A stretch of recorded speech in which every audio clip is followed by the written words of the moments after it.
বাধা দিয়ে তারুণ্যের শক্তিকে থামানো যাবে না বলে হুঁশিয়ারি দিয়েছেন এনসিপি নেতারা।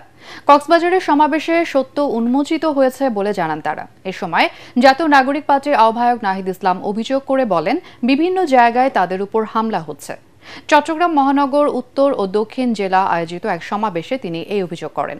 চট্টগ্রাম প্রতিনিধি আবুল হাসনাতের তথ্যচিত্রে আরও জানাচ্ছেন ঐশী গোস্বামী প্রমা।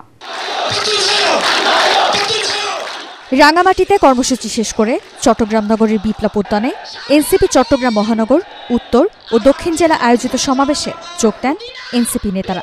হাজারো জনতার স্লোগানে তখন মুখর হয়ে ওঠে নগরীর বিপ্লব উদ্যান।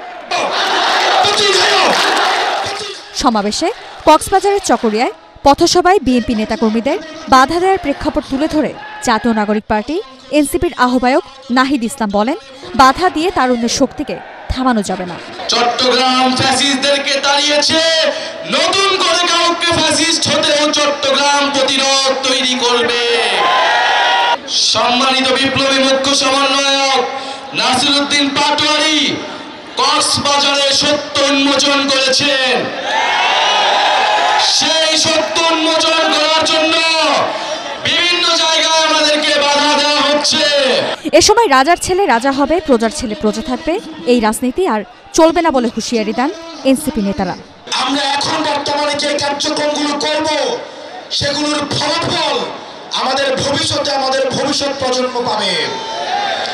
বর্তমানের কাঠগড়ায় যেভাবে অতীত প্রজন্মকে আমরা দায়বদ্ধ করি, আমরা যদি বর্তমানে আমাদের দায়িত্ব পালন করতে না পারি তাহলে ভবিষ্যতের কাঠগড়ায় আমরা দায়বদ্ধ হব।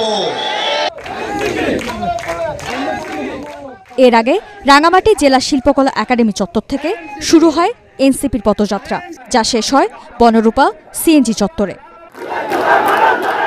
ঐশী গোস্বামী প্রমা, এটিএন বাংলা। ভালোবাসার মানুষ।